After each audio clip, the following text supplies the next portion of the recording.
ভাই তুই নাকি অযোগ্যর বুমেরাং ব্যাক টু ব্যাক দেখেছিস?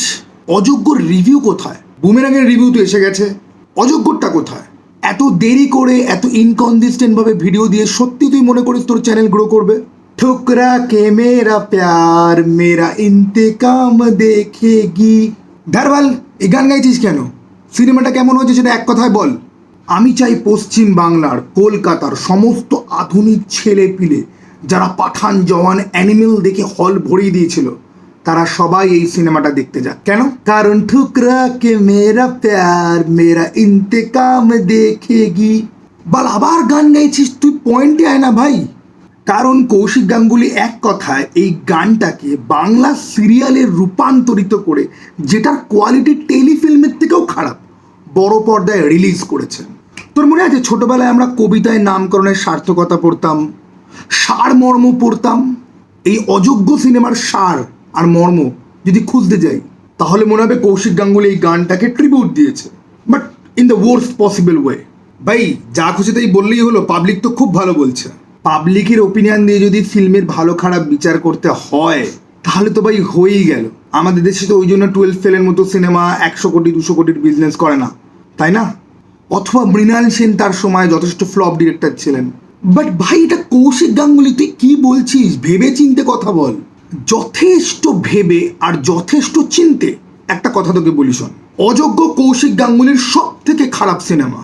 আজ অব্দি উনি যত সিনেমা বানিয়েছেন তার মধ্যে সব থেকে খারাপ সিনেমা অযোগ্য। 2024 সালের সব থেকে খারাপ বাংলা সিনেমাগুলোর মধ্যে অন্যতম হতে চলেছে অযোগ্য। শুধুমাত্র প্রসেনজিৎ, ঋতুপর্ণা 50 নম্বর ফিল্মের ইমোশন ভাঙিয়ে পয়সা লুটতে এসছে।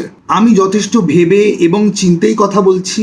যাদের এটা 50 নম্বর ছবি তারা ছবির 50% জুড়েও নেই। আর এটা যার ছবি নয় সে গোটা সিনেমার প্রথম ব্লক ইন্টারভাল অবধি, শুরু থেকে ইন্টারভাল অবধি জুড়ে সর্বত্র বিরাজমান। ভাই তুই কি কাইন্ড অফ সিনেমাটাকে ড্যামেজ করতে চাইছিস যেরকম ভাবে চেঙ্গিস সিনেমাটাকে একজন স্পেসিফিক রিভিউয়ার 1 বছর আগে ড্যামেজ করার ট্রাই করেছিল? তুই একদম ভুল বলছিস ভাই। আমি অ্যাকচুয়ালি চাই এই সিনেমাটা সবাই যেন দেখতে যায়, সবাই, ইয়াং অডিয়েন্স, বয়স্ক অডিয়েন্স, ফ্যামিলি অডিয়েন্স, সবাই যেন দেখতে যায়। কারণ সবাই যদি সিনেমাটা দেখতে যায় তবেই তারা বুঝতে হবে যে বাংলাতে কোন মুভি রিভিউয়াররা অনেস্টির সাথে কাজ করার চেষ্টা করে। যদি তারা দেখতে না যায় তাহলে তারা সত্যিটা কোনোদিন জানতেই পারবে না। ঠিক আছে, এক্সপ্লেন করছি, দাঁড়া। ধর চিরদিনই তুমি যে আমারে লাস্টে কি হয়েছিল? রাহুল পাগল হয়ে গেছিল আর প্রিয়াঙ্কার অন্য লোকের সাথে বিয়ে হয়ে গেছিল। কেন? না, প্রিয়াঙ্কার বাবা বিশাল বড় একজন মানুষ, সে গুন্ডা দিয়ে রাহুলকে খুব কেলান খেলিয়েছে, রাইট? এইবার তুই ভাব যে চিরদিনই তুমি যে আমারে লাস্টে এই যে রাহুলকে জায়গায় রাহুলের বাবাকে কেলিয়ে মেরে দেওয়া হলো, ঠিক আছে? এবং রাহুল তার মাকে নিয়ে গ্রামের বাইরে অনেক দূরে চলে গেল। রাহুল গ্রামের অনেক দূরে চলে গিয়ে রাহুল বিশাল কিছু একটা হয়ে গেল। আর প্রিয়াঙ্কার বর, তাদের ভাই লাইফে অনেক দুঃখ। প্রিয়াঙ্কার বরের চাকরি চলে গেছে, তাই প্রিয়াঙ্কাকে চাকরি নিতে হয়েছে। এবার সেই রাহুল এখন অনেক বড় লোক হয়ে গেছে। রাহুল দেখলো যে না ভাই প্রিয়াঙ্কার যে চাকরি পাওয়াটা ঠিক আছে, সেসব জিনিসপত্রে একটুখানি মানে সাইড থেকে ভগবানের মতো আড়াল আবডাল থেকে একটুখানি হেল্প করতে হবে, বিকজ ট্রু লাভ। ঠিক এই পয়েন্ট থেকে অযোগ্যর গল্প শুরু হয়। ভাই ওয়েট, তুই যেটা বলছিস তাতে তো মনে হচ্ছে সিনেমার গল্পটা অ্যাকচুয়ালি ভালো। ওইখানেই তো আসল মজা ভাই। সিনেমাটার আইডিয়াটা বা গল্পের আইডিয়াটা অ্যাকচুয়ালি ভালো, কিন্তু সিনেমার মধ্যে আমরা কি দেখতে পাই? এই যে রাহুলকে গ্রাম ছেড়ে চলে যেতে হলো মাকে নিয়ে, সেটা আমরা দেখতে পাই না। রাহুলের ওপর হওয়া অন্যায় অত্যাচার, সেটাও আমরা দেখতে পাই না। রাহুল কি করে কলকাতায় গিয়ে বিশাল বড় একটা মানুষে পরিণত হলো, সেটাও আমরা দেখতে পাই না। আমরা কি দেখতে পাই? প্রিয়াঙ্কার বর একটা পেচো মাতাল। প্রিয়াঙ্কার বর কাইন্ড অফ একটা অ্যাড। ছোট বাচ্চাদের যেরকম অচেনা লোকের সঙ্গে গিয়ে খেতে নেই, প্রিয়াঙ্কার বরকে দেখে মনে হবে প্রিয়াঙ্কা মানে এখানে ঋতুপর্ণা সেনগুপ্তর কথা বলছি আমি। তার বরকে দেখে মনে হবে যে অচেনা লোকের সঙ্গে গিয়ে মাল খেতে নেই। গোটা সিনেমা জুড়ে আমরা এই লোকটার চাকরি না পাওয়া আর এর মদ খাওয়া নিয়ে আমরা জিনিসপত্র দেখতে পাই। তাহলে এই যে ট্রেলারের মধ্যে একটা থ্রিলার মার্কা অ্যাঙ্গেল ছিল যে প্রসেনজিতের লাইফে আসছে, কিছু একটা রিস্কি গেম হবে, কিছু একটা খেলাধুলা হবে এদের মধ্যে, ওইটাই তো বলছি ভাই। গোটা বিল্ড আপ জুড়ে শুধুমাত্র শিলাজিৎ মদ খেয়ে পড়ে যাচ্ছে, মদ খাচ্ছে, সিগারেট খাচ্ছে, তার খুব অসুবিধা, তার মি টাইম দরকার। আমরা এটা দেখে পুরো ফার্স্ট পার্ট ইন্টারভ্যাল অবধি আমরা ওয়েস্ট করি। এরপরে প্রসেনজিতের রিস্কি গেমের প্রসঙ্গ যখন আসে, সেইখানে সিনেমাটাতে সবাই মিলে পুরীতে ঘুরতে চলে যায়। গেমটা যে কি হলো বোঝাই গেল না, একটা অ্যাক্সিডেন্ট হয়ে গেল। প্রসেনজিৎ কে, কি তার রাইজ কিভাবে হলো, কিচ্ছু দেখানো হয় না। সে ঋতুপর্ণা আর শিলাজিতের লাইফে কি ইম্প্যাক্ট ফেলবে বা কি করবে, তাদের ওপর থেকে কোনো রকম প্রতিশোধ নেবে না তাদের উপকার করবে, সেই সমস্ত কিছু এত অযৌক্তিকভাবে দেখানো হয় না। লিটারেলি বলছি, অযোগ্য সিনেমার নাম হওয়া উচিত ছিল অযৌক্তিক, অহেতুক, অনর্থক, অন্তঃসার শূন্য। কিন্তু পাবলিক তো ভালো বলছে, তাহলে ভালোটা কি ছিল? ওই যে লাস্টের 5 মিনিট যেখানে আমরা অ্যাকচুয়াল যেই গল্পটা নিয়ে সিনেমা হওয়া উচিত ছিল সেই গল্পটা আমরা জানতে পারি। প্রসেনজিৎ ঋতুপর্ণার ছোটবেলার প্রেম, তাদের মধ্যে কেন ছাড়াছাড়ি হয়েছিল, লিটারালি তোর ওই গল্পটা শুনে মনে হবে ভাই এটা নিয়ে কেন সিনেমা হলো না। আর তারপরে আরও একটুখানি ছোট্ট হিন্ট, যেটা দেখে মনে হবে মাই গড প্রসেনজিতের ক্যারেক্টারটা তো খুব ইন্টারেস্টিং, এটা নিয়ে কেন সিনেমা হলো না। একটা সিনেমার হিরোর যে কাজ, সেটা সে শুধুমাত্র লাস্ট যে সিন সেখানে গিয়ে সে করা আরম্ভ করছে, আর সিনেমাটা ওখানেই শেষ হয়ে যাচ্ছে। আর বাকি সিনেমা জুড়ে 1 ঘন্টা 55 মিনিট জুড়ে শুধুমাত্র হিরোইনের বর কিভাবে মাতলামি আর গান্ডুমি করতে পারে সেইটার প্রদর্শন। যেমন ধর প্রাক্তনে প্রসেনজিৎ আর ঋতুপর্ণার মধ্যে এই যে ব্রেকআপ ছাড়াছাড়িতে হয়েছিল, ডিভোর্স যে হয়েছিল, আমরা ফ্ল্যাশব্যাকের মধ্যে ওরা যখন দুজনে একসাথে ছিল সেই সম্পর্কের রসায়নটা আমরা দেখতে পাই। তাই তো এই সিনেমাতে দুজনে কাছেই আসে না, দুজন দুজনের চারপাশে লাট্টুর মতো ঘুরপাক খেতে থাকে, তাও সিনেমার ফার্স্ট হাফে না ভাই, সিনেমার দ্বিতীয় হাফে। এবং একদম লাস্টের 5 মিনিটে গিয়ে বুঝতে পারা যায় দুজনের মধ্যে কি কানেকশন ছিল।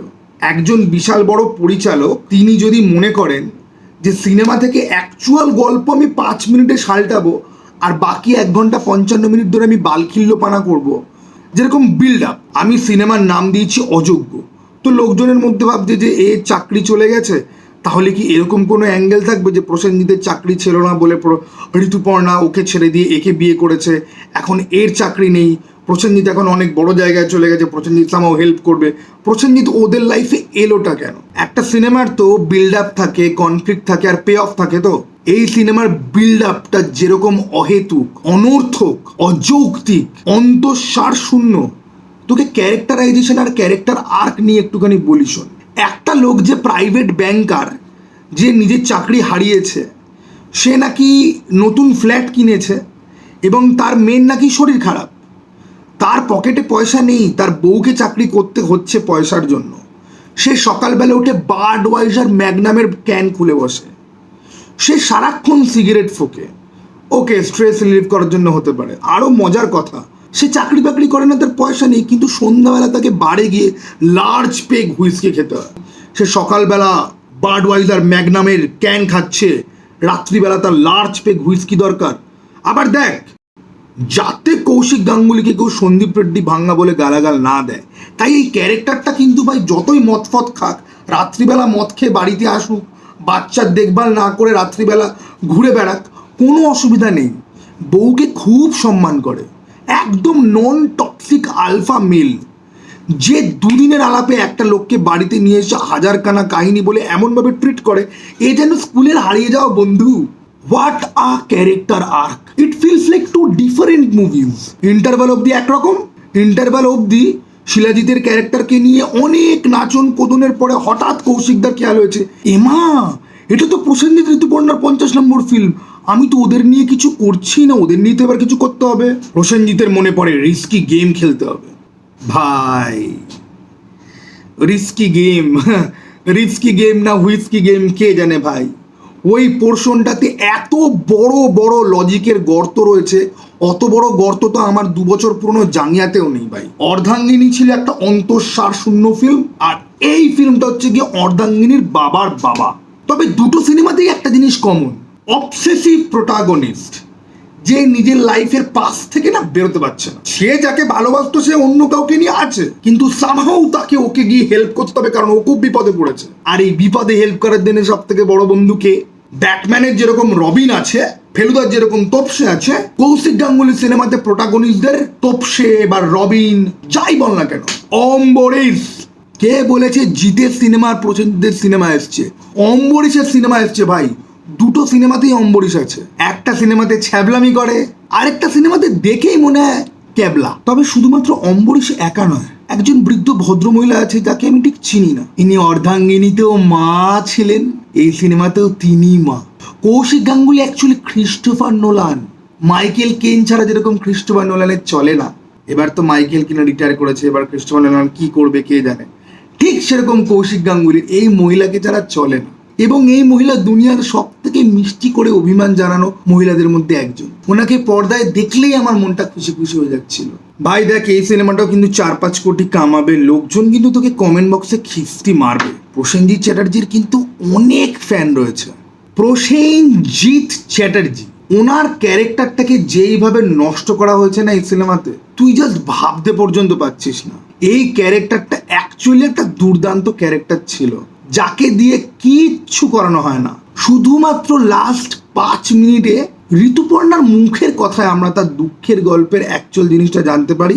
আর লাস্টের একটা সিনে, যেটা 1 মিনিটও বড় হয়তো নয়, এই চরিত্রটা কি করতে পারে সেটা আমরা একটা আন্দাজ পেতে পারি, জাস্ট গ্লিমস দেখতে পারি। এবং আমাদের আফসোস হয় রীতিমতো যে ওই 5 মিনিটের ব্যাক স্টোরিটা কেন অ্যাকচুয়ালি 2 ঘন্টার ফিল্মে কনভার্ট হলো না, অথবা ওই যে লাস্ট সিনে প্রসেনজিতের যে জিনিসটা দেখালো ওইটা নিয়ে কেন পুরো সিনেমা হলো না। অ্যাকচুয়ালি অযোগ্য 2 জন্য খুব ভালো করে সেট আপ করে দেয়। অ্যাকচুয়ালি কৌশিক গাঙ্গুলির মার্ভেল সিনেমাটিক ইউনিভার্সে জয়েন করা উচিত। প্রথম সিনেমাতে গল্প কিচ্ছু নেই, পরের সিনেমার জন্য সব গল্প তুলে রেখেছি। তাহলে প্রথম সিনেমাটা কেন বানালাম? ইজি মানি বেবি, 50তম ফিল্মের ইমোশন, 2 বড় বড় সুপারস্টার, সবাই চলে আসবে থিয়েটারে। যেই ফিল্মের শুটিং হয়েছে পুরীতে আর কলকাতার বিভিন্ন রকম বাড়ির ঘরে, আর একদিন জাস্ট পুরীর অন্ধকার সমুদ্র তটে ভোরবেলা গিয়ে শুটিং করেছি। সস্তায় 3 অবস্থা।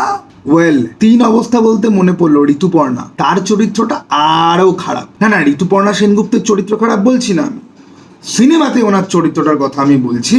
কোনো গুরুত্বই নেই এখানে। যদি ঋতুপর্ণার জায়গায় যদি জয়া এহসান বা অন্য যে কাউকে, এরকম কোনো অ্যাক্ট্রেসকেও যদি নেওয়া হতো না, যাকে আমরা চিনি না জানি না, সেম জিনিস হতো। সরি টু সে, এই সিনেমাটা দেখার পর মনে হচ্ছে অ্যাকচুয়ালি প্রাক্তনের হওয়া উচিত ছিল ঋতুপর্ণা আর প্রসেনজিতের 50তম ফিল্ম।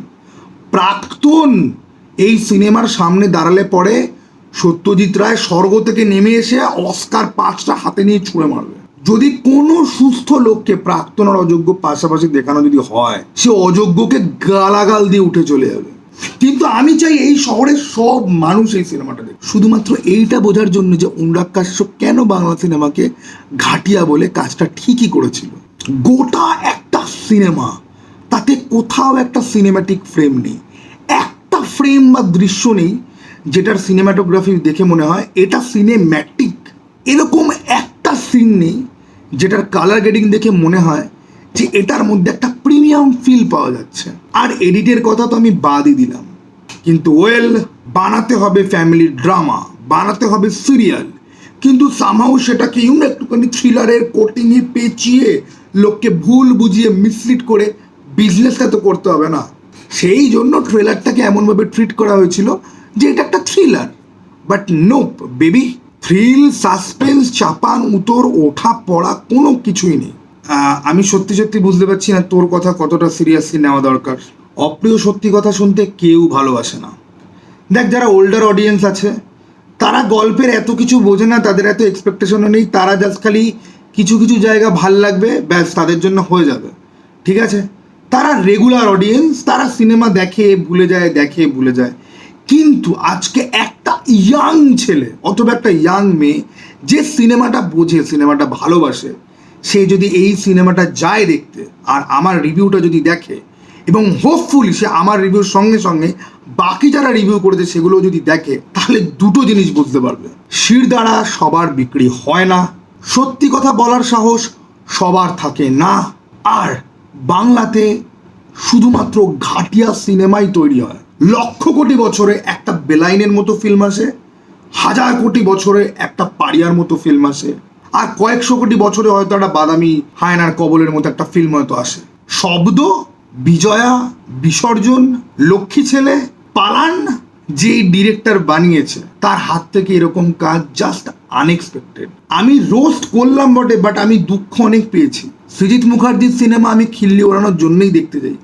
অরিন্দম শীলের সিনেমা আমি দেখতে যাই না, কারণ জানি দেখেই গালাগাল দেবো, কেস খাবো, কি দরকার। কিন্তু কৌশিক গাঙ্গুলির সিনেমা আমি দেখতে যাই ভাই, ওনার গল্প বলাতে নিজস্ব যে ফ্লেভার, সিনেমার গল্পে কোন সাবজেক্টকে রাখাবো এটার যে সিলেকশন, সেগুলো কিন্তু আনম্যাচড ছিল একটা সময়, আজ আর নেই। উনি ফ্যামিলি ড্রামার অডিয়েন্সকে ধরার জন্য, আর তার সাথে কমেডি বা কমার্শিয়াল বা থ্রিলারের অডিয়েন্সকে ধরার জন্য দুটো জনরে থেকে কিছু কিছু জিনিস নিয়ে এমনভাবে মিসম্যাচ করছে যে এই মিসম্যাচটা দেখে তার যে ইন্টেনশন, তার ক্রিয়েটিভ ইন্টেনশন যে বাজে, সেটা পরিষ্কার বুঝতে পারা যায়। ভাই কাবেরী অন্তর্ধান রহস্যের থেকে ভালো সিনেমা, অ্যাটলিস্ট কিছু ফ্রেম ছিল যেগুলোকে দেখে সিনেম্যাটিক বলে মনে হয়েছে। এই গোটা সিনেমাতে কোনো সিনেম্যাটিক ফ্রেমই এক্সিস্ট করে না ভাই। অযোগ্য না, এই সিনেমার নাম হওয়া উচিত ছিল অযৌক্তিক। পরিশেষে এটাই বলবো যে অযোগ্য একটা খারাপ সিনেমা, কতটা খারাপ সেটা বোঝার জন্য প্লিজ কাছের হলে গিয়ে দেখে আসুন।